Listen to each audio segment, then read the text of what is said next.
What is up, everybody? Welcome to the Prediction Strike weekly UFC preview, where we go over all of the best investments on the card, talk a little bit about the last fights, and just basically point out where you need to put your money over the weekend. I personally need to repent following last week. I gave you guys Michel Pereira. I gave you guys Carlos Prates. I said Roberto Romero. It was an awful week. That's why I went extra hard in the research this week, and we've got some great picks. So let's get into it. And it's time to go to the place that we've all been waiting to go to, Iowa. All right, let's go get some corn. Sandhagen versus Figueiredo. First fight, we got Juliana Miller versus Ivana Petrovic. Have we seen any of these fighters before? I'm not confident I have.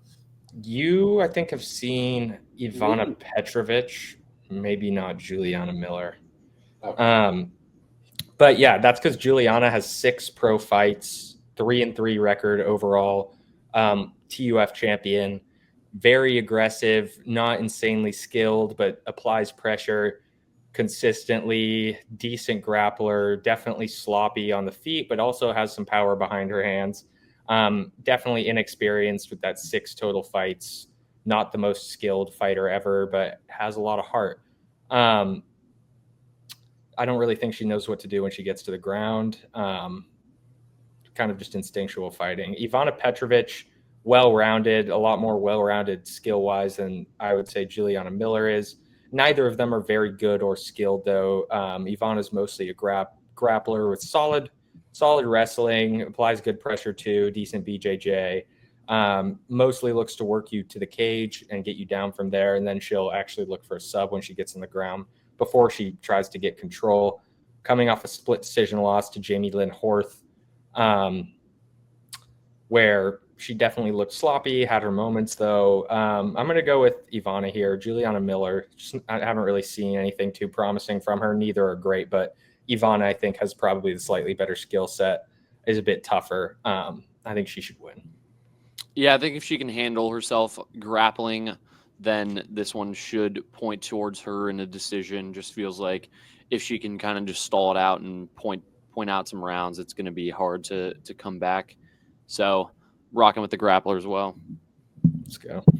Yeah, I'm just going to rock with her by decision. It doesn't seem like anything. Maybe there's a finish. I doubt it. After all, what is it? Julian Miller's been finished like, she just the last one. But I could see it though.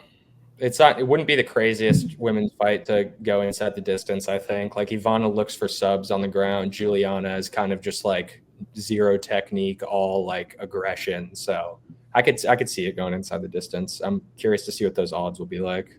Yeah, I'm also surprised. I was going to say I'm surprised the odds aren't longer on Ivana here, but then I looked at her resume, what you said, I'm like, all right, this is going to be good. Now I'm kind of curious to see if people are thinking the same way I am about it potentially going inside the distance, because then in that case I might go to decision. I will say decision. I'm not seeing, we don't have any method of victory odds out yet, so it'll be interesting to see how those look when they're out in a couple days. If we get like a sub -200 to go to decision, I might smack that. I think that would be wise. But with that said, we're going to move on to the next one. We got Thomas Peterson versus Don'Tale Mayes. That's just Will Campbell. Yeah, I was about to say, when did Will Campbell get up here? I'll die for Drake May. I told him I would die. Give me Don'Tale Mayes. All right. So you're taking Don'Tale? No, that's how I'm expecting our boy Will Campbell to come up in here. But we are familiar with the Don'Tale Mayes name. But is that all we're familiar with here? Is there any game that we should be expecting? What should we own at in this fight? Yeah, so I think pretty much how I described this fight is we're going to get a guy who's going to be largely focused on the wrestling, going up against a guy who's usually more of a boxer. Thomas Peterson, solid wrestler, not the best striking in the world, kind of just sits behind straight punches, trying to close the gap, getting you to the cage and then working you down to the ground from there. Pretty good in the clinch, decent elbows and knees. Usually in trouble if you can stave off his takedowns, though, but really good control when he gets you to the ground. Really hard to get off. Good ground and pound, too, coming off knockout loss to Shamil Gaziev. And Dontel Mays, more of a boxer, pretty good footwork for the heavyweight division. Obviously, knockout power in his hands, decent combos, works the legs a little bit too. Not really a wrestler. He has some takedowns in the UFC, but nothing crazy. Coming off submission loss to Walter Walker, that pretty nasty heel hook that we saw. And yeah, I mean, this is either going to be a case of Thomas Peterson being able to get the takedowns, getting the control time, and keeping the fight where Dontel Mays is a bit less comfortable, or Mays staving off those takedown attempts and knocking out Thomas Peterson on the feet. Dontel has had some trouble recently in the grappling department. Thomas Peterson was able to take down a better wrestler and grappler than Dontel Mays and Shamil Gaziev in his last fight. And that's the reason why I'm going to side with Thomas Peterson here. We're getting pretty good value for him on PredictionStrike, I'm pretty sure, too. So pretty decent buy if you like that reasoning. Yeah, you're getting great value on PS, pretty 50-50 here. Elsewhere, it's like minus 270-ish. On the Peterson side of things, I think that grappling is going to be too much, and it'll be nice to see a Midwestern lad just kind of rock with the wrestling and fight towards a dub in Iowa. It feels like that's pretty poetic, and the crowd should be fired up for it. Yeah, I'm going to be contrarian here. I'm going to go with Dontel Mays. I just think that if you go to decision with Muhammad Usman, I can't ever pick you. I'm sorry. I think Muhammad Usman is that bad. Can't do it. So taking the dog there, let them bark. We move forward. All right. Gaston Bolanos versus Kwang Le. Name fight here for sure. I don't know. What should we expect here? I feel like Bolanos is bringing some energy. I like it. Yeah, I like his tattoo. He's got that blue steel look. That's what he's giving us right now. He is giving us the blue steel. Yeah, the eyes, man. But yeah, Gaston's definitely solid. Muay Thai background, aggressive, powerful striker, has spinning attacks in his arsenal. Definitely has some weaknesses as far as the wrestling and the grappling goes. But he's good at making you pay to play if you want to take him down. He's coming off a decision win over Cortavius Ramius. He looked better in the striking in that one. He did get taken down 4 times, but he did get 2 of his own. Kwang Le is mostly a striker, also has kind of a Muay Thai stance, good movement, good in and out movement, I should say, comes forward at you. Decent at managing range, will leap in when he sees an opportunity. Otherwise, will kind of bounce around. Good movement, like I said. Has some wrestling in his back pocket if he needs to, but that's only if he really needs to, I'd say. And the striking isn't really working for him. Coming off a knockout loss to Long Zhao. I think Gaston Bolanos should win this one. I think he's a lot better on the feet, honestly, than Kwang Le is. And he has pretty decent takedown defense. I think good enough to defend like the desperation takedowns that Kwang Le is ultimately probably going to be throwing up in the second and third round once he starts consistently losing the striking exchanges and gets a little bit more damage on him. So I'm going to go with the Gaston Bolanos decision, I think. I'm rocking with Kwang Le personally. You're getting extra value on PS compared to elsewhere. It's pretty much double the price for Bolanos. Elsewhere, it's pretty close to 50-50. It's minus 140 on the Gaston side of things. I always love picking based on versatility in some of these spots in 50-50 type fights. And it feels like Kwang Le can hang on his feet. I think he'll probably be a little bit outmatched, but he can hang. He has power. He's stopped a few fights standing up. He can also fight towards some of those takedowns, and I think he's just the more aggressive fighter. I think he'll probably be in pursuit for a lot of it, and I think that does a lot when it comes to decisions, especially in only a 3-round fight. Kind of the guy that's pushing the pace tends to get a bump there. So, yeah, I just trust his ability to kind of take what he's given and be able to hang to some element. I think it'll be better if he's able to land those takedowns, but either way, I think I'll still have some faith, so just rocking with that. I'm going to go rock with Bolanos on this one, and We're going to go with decision. I don't think he gets a finish on this one. Definitely possible, but I don't think he's that tier above. It's like you guys are saying 50-50, and I don't know Bull well enough. So that said, we enjoy the blue steel, but we move forward.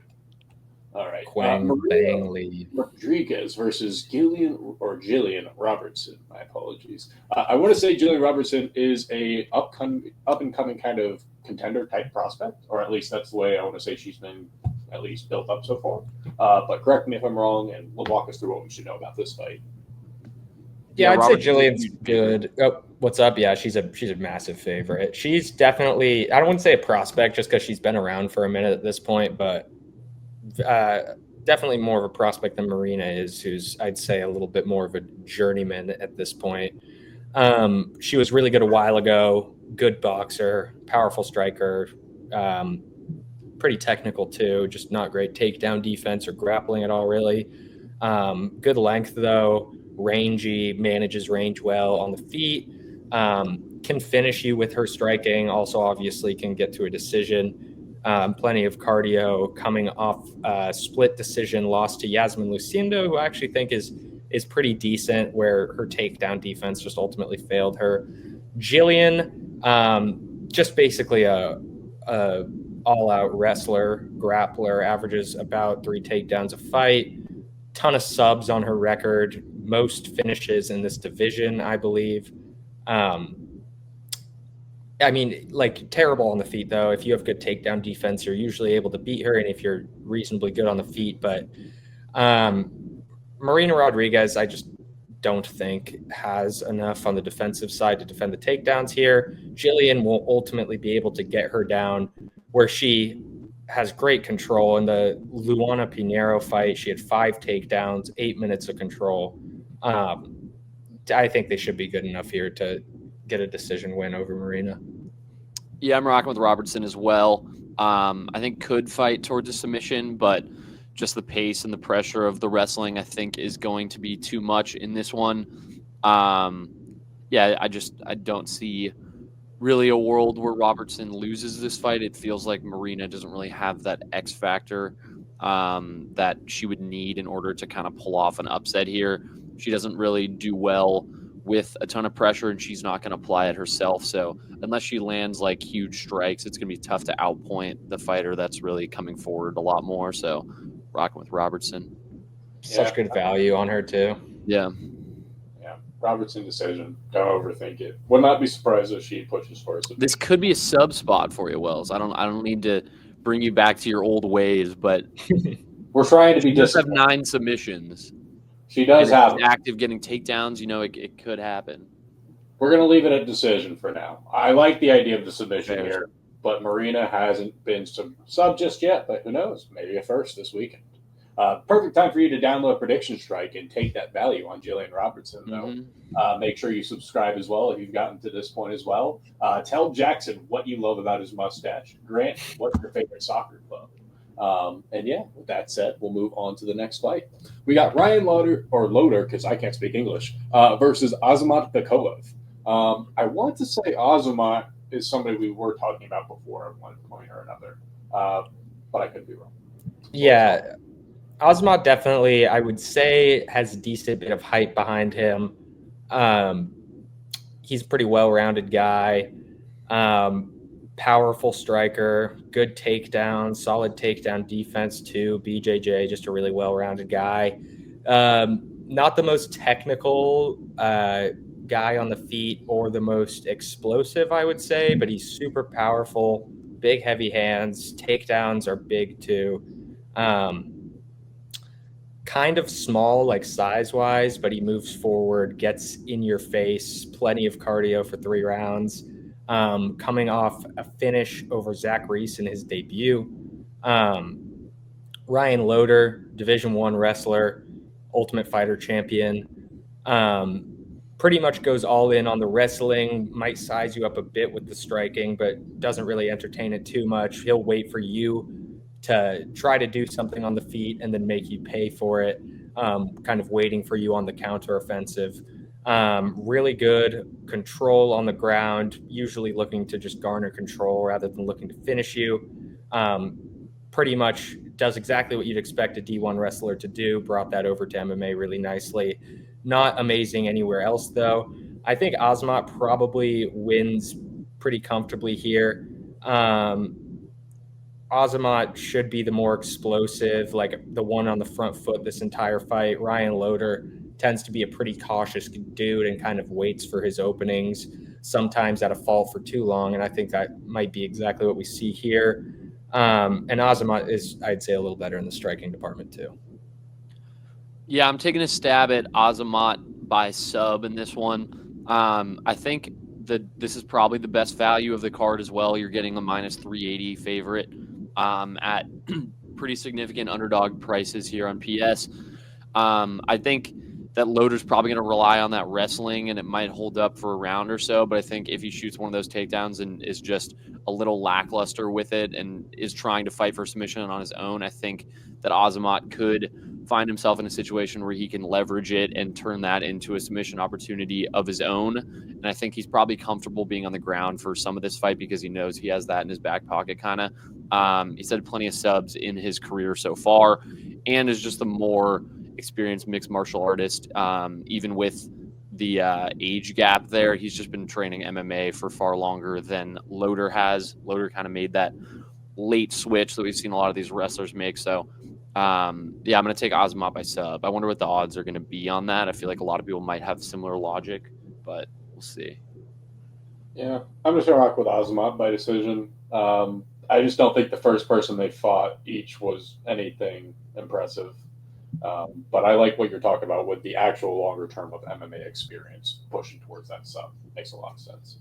And realistically, one of the best values you can find on PredictionStrike right now. So, love to see that. All right, we got Yana Santos versus Miesha Tate. Want to say we are familiar with these names, but how should we expect this fight to go?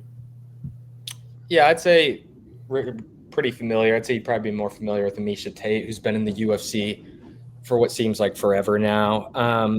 Going up against Yana Santos here, who is a striker, pretty good one at that. You'll see she's pretty high volume too, lands 4.42 significant strikes a minute to 3.12 absorbed. So a good striker, not the most powerful, but high output, mixes it up nicely, has a wide array of striking attacks, good kicks too, uses those kicks to manage range.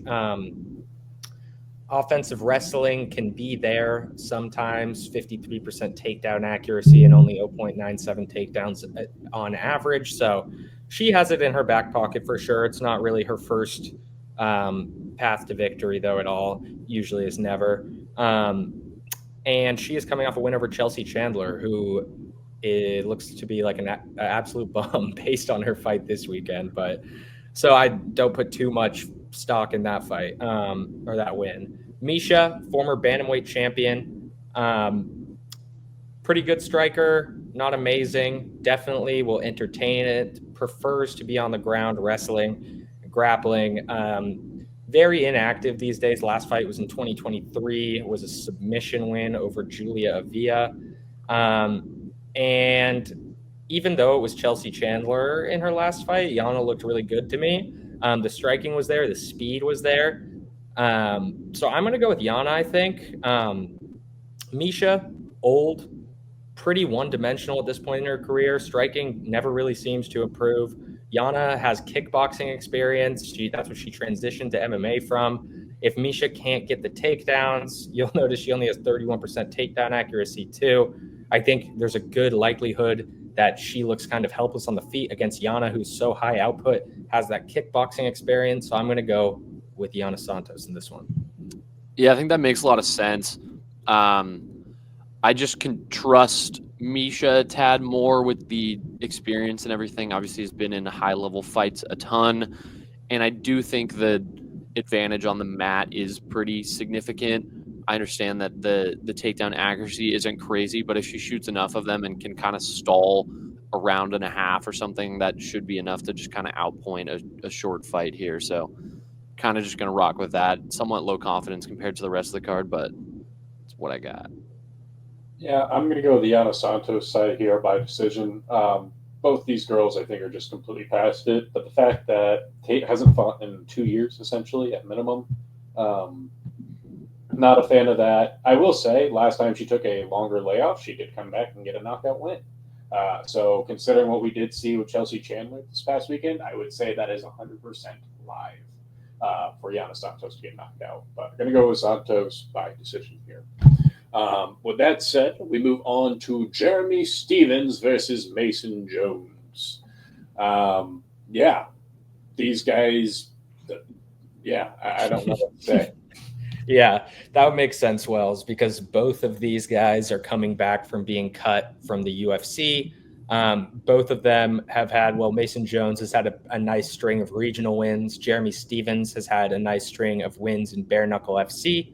And seems like a pretty opportune spot, too, to bring back Jeremy Stephens because this card's in Des Moines. He's a Des Moines boy, which is pretty exciting. So I think this should be a pretty good fight.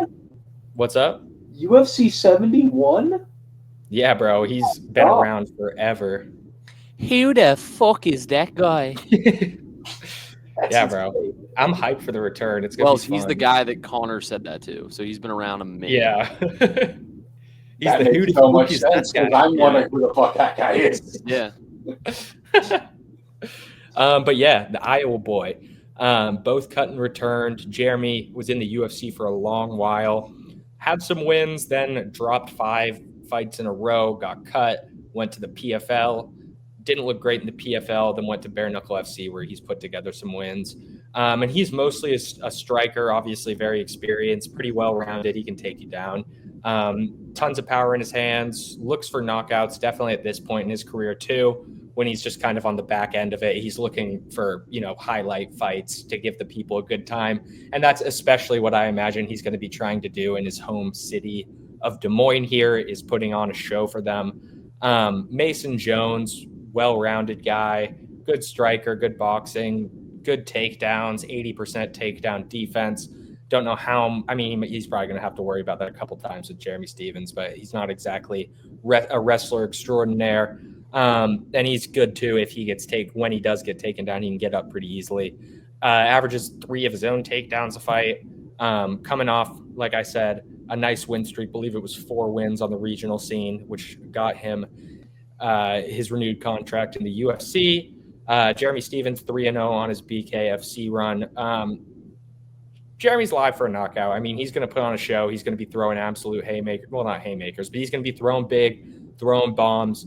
I think Mason Jones should pull out a pretty convincing win here. I think he's going to get a couple takedowns. He should rack up some control time on his way to a pretty comfortable decision. But who knows? Maybe the Iowa boy can make his hometown fans proud and get the highlight knockout, put the gloves down.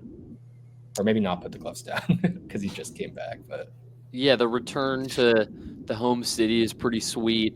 But I think it's Mason Jones by knockout in this one. I think there's a big difference between fighting on a regional scene with like high quality MMA fighters versus like fighting for a check without gloves on in a boxing ring. Like, I just think Jeremy Stephens' career is probably past him at this point, and as much as it is a fun story and he definitely still has some pop, he's looked good in those bare knuckle fights, but I just think that this is a different animal in a situation where he's fighting a guy who's significantly more technically able at this stage in his career. And I just think that Mason Jones probably is loving the form he's in right now and is ready to kind of make a leap up in this division. And this is probably just a formality at this point. So I'm going to rock with Mason Jones. These guys are just ass. Yeah, neither of them are very good. I'm just going to go with Jones by decision. I'm not even confident he gets the win. And the reason why I'm saying that is because it's like I look at his little basic thing that I can see, right? And Michael Pagani, 0-1, 26 years old, and that's his most recent fight that he went to the decision with. And I'm like, I can't, yeah. Very low confidence. I think this going the distance is where I feel most comfortable. But then again, it's just like be a bar brawl essentially, and it's just like 2 guys smashing beers over each other's head, and one of them falls asleep in the first round. Yeah, this is one of those fights where I feel like, pretty decent value on Mason Jones on PredictionStrike, but it's like if you're going to bet on this fight, like don't bet on minus 600 or whatever Mason Jones. Not like that is the worst line I think I've ever. Not the worst line I've ever seen, but like that, it's a gross line. With that said, it's probably now going to walk out like Mason Jones is going to have like a highlight reel finish in the first like 5. It could be. But yeah, Cameron Smotherman versus Serhii Sidey. Yeah, this kind of sounds like they got some fun names. I want to say I've actually heard of both of these guys. But yeah, walk us through it. What should we know? Yeah, this was Serhii Sidey. I have a sour taste for in my mouth because bet on Garrett Armfield in that most recent fight, was pretty confident in the Garrett Armfield win. Garrett Armfield ended up landing more total strikes, ended up controlling him on the ground for 5 minutes, had 4 takedowns on him, still ended up somehow losing that fight. So screw you, Serhii Sidey, for taking my money from me, but I'll try to look at this objectively. Cameron Smotherman at 225. What are the odds on this one? It's basically 50-50. 50 odds. So great value on Cameron Smotherman if you're on that side of things.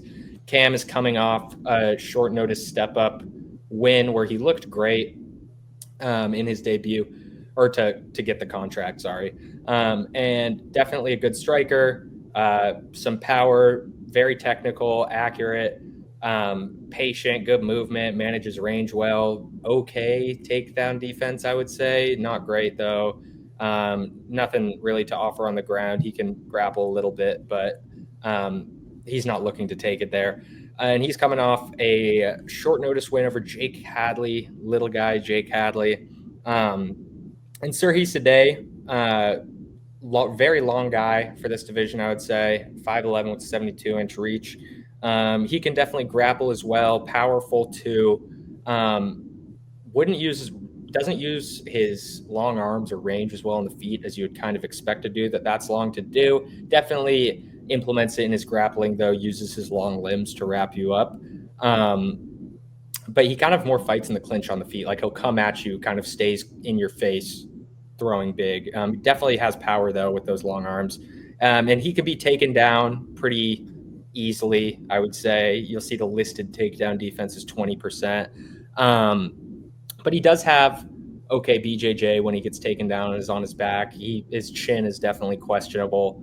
Like I said, he's coming off that Garrett Armfield win. What definitely, in my opinion, definitely wasn't a win, but a lot of people on the internet would agree with me there too. And yeah, I am going to go with Cam, I think. I don't think Sidey is going to be able to get it to the ground. He has really bad takedowns. Smotherman isn't going to want to take it there and has relatively good takedown defense. Cam showed us on a short notice win that he can go all 3 rounds. He can get the knockout. He's an absolute dog. Cam is really only uncomfortable on the ground, is super composed on the feet. I think as long as it stays standing for the majority of this fight, we should see a nice striking win from Cam Smotherman. Yeah, I think this fight's going to be super fun. Sidey just has a freak of a chin. Never been put down, never really even really been knocked down in his career. I expect a ton of damage on both sides in this one, and I think that in a situation like that, when both guys are capable of a knockout, I just think that I trust Sidey's chin a tad more. Smotherman has already been knocked out twice for a pretty young fighter, which is a tad concerning. I don't think he's like super chinny as of yet, but I just think it's a situation where in a fight that's going to turn into a firefight and it's going to be a lot of high volume striking going on, I just got to trust the guy who I can trust to hold up a little bit more. And that's the Sidey side of things. I just think Sidey's a fraud. I'm not going to lie. I'm going to rock with Smotherman by knockout here. Be seen. We will be seen. My reasoning here is that 2 of his fights are against this Tavares guy, right? Which basically means that Tavares game planned into his second fight and figured him out rather easily. And then you have Jackson's whole thing, because I remember I was also financially indebted in that fight and, lost money. So it is what it is. I just don't really like these split decision wins. It's very suspect. But I will say, I generally thought about picking today because of its prior reasoning of, just the longer UFC not UFC, just the MMA background. I do think that's a stronger edge than I've given in the past. But all right, back to the regularly scheduled programming. Daniel Marcos, undefeated. Montel Jackson, looking great recently. This is going to be an awesome fight. Montel Jackson, very good wrestler. It kind of looks like mostly a wrestler on paper, but he actually loves to strike. Very powerful striker, well-rounded guy. He came in as kind of mostly a wrestler and added striking later in his career. Very, very accurate takedowns, almost 4 takedowns a fight, coming off a knockout win over Damon Blackshear. That was a while ago, but it looks to be aging nicely based on Damon Blackshear's recent accomplishments. And he's going up against Daniel Marcos, who's a really good striker, very powerful, technical, throws in combos. He'll throw in flying knees, spinning elbows. Good, really good takedown defense too. A ton of KOs on his resume. Also has cardio to take it to decision if he needs to in any fight. Dangerous as well. Coming off a decision win over Adrian Yanez, where the striking volume was there. Both of these guys are, gracing the top of this division. This is a pretty important one for the division, I'd say.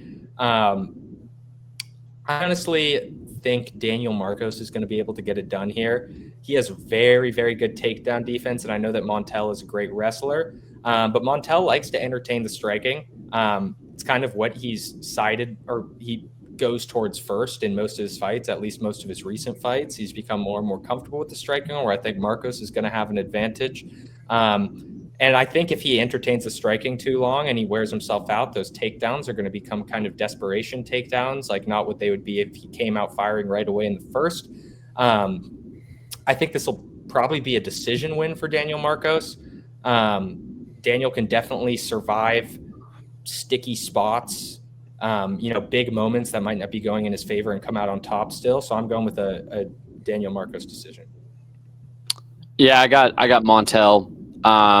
I feel like we've been fading each other quite a bit in this, so it's going to be a bloodbath for one of us most likely.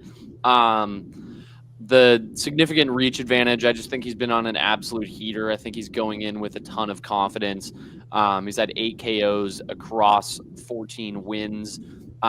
He's on a 5-fight win streak as well. Big KO in his last fight. I think he can outpoint on the ground, and I also think that he's kind of coming into his own as a striker, like you said, stacking up some knockouts. I don't think he's afraid to fight on the feet, and that reach advantage and height advantage, I think, is going to be somewhat significant in this one. I mean, it's a 6-inch reach advantage. You don't really see a discrepancy like that too often, and I think that's probably going to help him in both phases of this fight. So I'm going to rock with Montel. Yeah, as you were saying, bit of a bloodbath. I'm going to be on the Montel Jackson side on this one, rocking by submission. I think it's going to be fun. I see too many split decisions for Daniel Marcos. It's really as simple as that. But with that said, we move over to the Santiago Ponzinibbio fight versus Daniel Marcos. What should we know about this fight? What do we like? What don't we like? Yeah, basically pick 'em odds here on PredictionStrike between these two guys. What are the odds book-wise? Basically 50-50. Mark Rodriguez is a slight dog. Cool. So, yeah, I mean, basically in line with other markets here on PredictionStrike. Not any added value really, but Ponzinibbio, good striker, manages range well, pretty long. Daniel Rodriguez also pretty long though. Not really a ton of wrestling or grappling offense. Good takedown defense, though, sitting at 71%. And he's coming off a knockout win over Carlston Harris. Daniel Rodriguez, former PredictionStrike fighter, good boxer, good takedown defense. Also, not a ton of grappling, so this should be just a standing up, bang him out type of fight. He can definitely fade into fights, but that's usually only against wrestlers when he's like worrying about takedowns. So I think he should have enough to comfortably fight 3 rounds here against Ponzinibbio, who's not going to be on the wrestling offensive too much at all. Coming off a decision win over the Great White, Alex Morono, where he took over in the second. And yeah, should just be 2 guys strike it here. I think Daniel wins. He, in my opinion, is going to be on the front foot. He does a better job of applying forward pressure. Ponzinibbio also just gets busted up in fights that end up being wars going to decision. He wears damage pretty bad. I think that'll kind of aid Daniel Rodriguez if it does go to scorecards. So going to go with D-Rod here. Yeah, this fight feels as close to 50-50 as you can find. And I think we've been on the opposite side of too many fights, so I'll rock with you and Daniel Rodriguez here. Let's go. Right. Well, I'll take place on my island and rock with Ponzinibbio by decision. Yeah, I just cartoon supervillain pose. Pretty much. That's how I'm looking at this card. I'm like, eh. All right, on to the next one. We've got Rainier de Ritter versus Bo Nickal. I'm excited for this. Yeah, this should be a good one. Yeah, pretty even fight on PredictionStrike. You're getting great value if you're on the Bo Nickal side of things. Renier, coming from ONE FC, 2 division champion there. Really, really good grappler. Takedowns, I'd say maybe even underrated. Very strong, good takedowns. Has the subs, obviously. Very long guy, 6'4", 78-inch reach. Coming off a really fast win over Kevin Holland, where he basically instantly got the takedown. Not great on the feet at all. Seems a bit uncomfortable when he's up there standing for too long. Bo Nickal, we know him, D1 wrestler, national champion wrestler, really, really good in that department, brought those skills with him to the UFC. Obviously, he wants to just shoot takedowns at you. That's his thing. But in his last fight, we did see him intentionally keep the fight standing against Paul Craig so he could work on his hands a little bit. Took a fight off from the chain wrestling so we could kind of get a snapshot of his MMA evolution so far in his career. Definitely intentional about evolving his skills, which is always great to see too. But Renier de Ritter, not bad by any means. Bo, definitely the better wrestler. Renier, I'd say, is the better grappler of the two. And he's also such a big guy. It's just going to be dangerous for Bo the entire time on the ground because of the grappling skills. I'm still going to go with Bo just because he is such a good wrestler, such an incredible athlete. Also, good team around him. I'd imagine they have a game plan. Renier is a pretty readable guy as far as what his strategy is going to be going into the fight. I think this is kind of a scary one. We're obviously getting Bo at the cheapest we've ever gotten him, I think, across the board. So clearly the bookmakers are as scared for Bo as they've ever been of anybody. So I think this should be a really fun one. Yeah, I mean, I think the odds should probably be a tad closer together than we're seeing. Like you said, I feel like people have probably pumped the Bo Nickal side of things. I do think he stays perfect in this one, but this is a tough test because I feel like in the past, once he's gotten guys on the ground, he's been pretty comfortable. And in this situation, you have a guy in de Ritter who can definitely hang on the ground and even fight towards those submissions at times. So you can never really be comfortable on the ground like Bo Nickal has appeared to be somewhat in the past. I do think he probably passes this test, but it's easily his toughest one so far. And I think an upset is pretty viable in this one as well. I'm going to be rocking with Bo Nickal by knockout. I think this is where he makes a statement and says that I'm ready to take on an actual true contender. Cool. Maybe even take his title swing. So we'll see how that goes. All right. We got Corey Sandhagen versus Deiveson Figueiredo. I feel like Corey's one of those guys that honestly would be one of the most fun people to hang out with in the UFC or just chill with. I feel like he's just man. Yeah, he's dope. I'm a huge Corey Sandhagen fan. Really, really good striker. You'll see he lands 5 significant strikes a minute to 3.46 absorbed. Super technical, also power behind those hands. A deep bag of tricks in the striking department. Elbows and knees are always dangerous in the clinch, and rounds everything out with good jiu-jitsu on the ground. Going up against the former flyweight champion of the world, Figgy. Figgy moved to bantamweight, has looked great since the move. Cardio looks improved because he's not having to make those cuts every time. Wrestling also looks improved since he made the move. Either that or he's just been being more intentional about implementing the wrestling. He has 9 takedowns in his last 4 fights, which is more than all the previous ones combined. So well-rounded guy, especially now at bantamweight, I would say. Good takedowns, BJJ black belt, coming off a loss to Petr Yan, where the striking just wasn't enough. But, I mean, Petr Yan, legendary striker, can't really fault him for that. Like I said, cardio better at this weight class. I don't think, I mean, the takedowns have gotten better. I just don't know if that gap or him being super intentional about the wrestling there will be enough here against Sandhagen. Sandhagen is going to be the far better striker, and I think he's just going to piece up Deiveson this whole fight.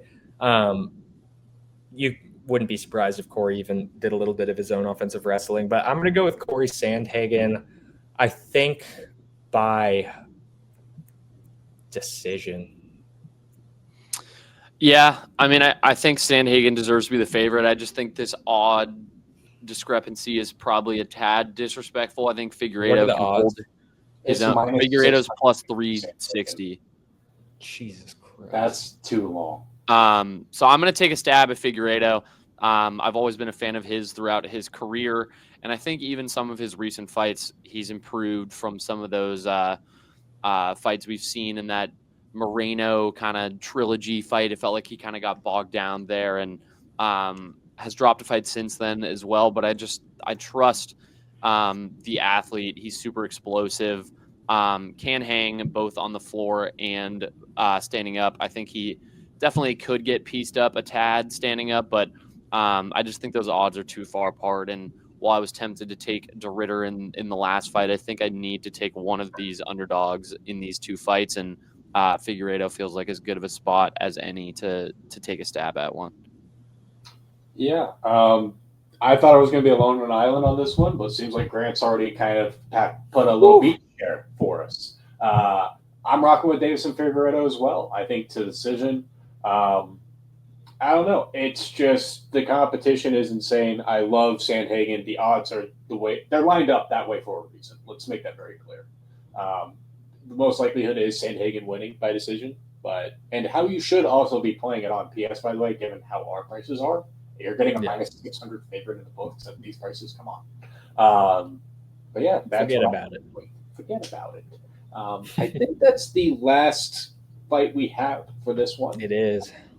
We do have Tuco Tokos, who I think he has a chance against Junior Tafa if that fight actually happens, but Junior pulled out. So, I doubt it gets re-added.